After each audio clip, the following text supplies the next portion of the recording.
everyone. Welcome to another week in the month of April. Firstly, I would like to say a very big thank you for always watching my videos, for your likes, comments, shares, and subscription. Thank you and God bless you. Last week, we reflected on the power of the empty tomb, which is a reminder that Jesus is alive and hope is real. Today, we'll be looking at something that happened just before the miracle was revealed. God rolled away the stone. The women that went to the tomb that early morning carried more than spices. They carried worry. They asked themselves, how will we roll the stone away? And that's because the stone is heavy and way beyond their strength. The stone also looked like an obstacle that would prevent them from seeing Jesus. But then the Bible says in the book of Mark chapter 16 verse 4, that when they looked up, they saw that the stone, which was very large, had been rolled away. God rolled away the stone even before they arrived. God handled the impossible and lifted the burden in their heart. Let me ask, how many times do we stand in front of our own stone?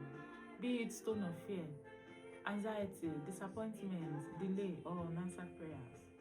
So many times we spend time worrying about how things will change, how burdens will be lifted, or how doors will open. We focus so much on the size of the stone, forgetting about the greatness of God. The resurrection reminds us that God has gone ahead of us. While we are still asking, He's already working. While we are still worrying, He's already moving things into place. He's already doing what seems impossible. Sometimes, God does not just roll away the stone. He rolls them away even before we arrive. For the women, He rolled the stone away even before they arrived, and they only witnessed the miracle. In the same way, there are situations in our lives where God walks quietly beneath the surface, preparing the breakthrough that we did not even expect.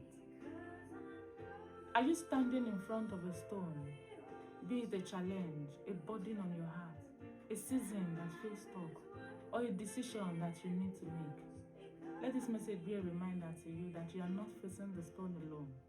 God is with you and is already preparing your breakthrough. The God that rolled away the stone is still alive today. He rolls away the stone of fear and replaces it with peace. He rolls away the stone of doubt and replaces it with faith. He rolls away obstacles and replaces it with open doors. So trust God. Trust Him to roll away the stone. As we go this week, I want us to trust God. I want us to not just focus on the greatness of the stone or on how large the stone is, but to focus on the greatness and the power of God. Because God has the power to do the impossible. He has the power to roll the stone away. So whatever stone you are facing, release it to God. Sit back and watch Him act on your behalf. It is my sincere prayer that God will help us to continue to trust Him. It would help us to know that there is nothing that is impossible for Him to do. And it would help us to surrender the stone that we are facing to Him so that He can act on it. And remember that when you surrender it to God, leave it to God. As you go this week, may God continue to be with us. Don't forget to drink water. I'll see you same time next week. Bye.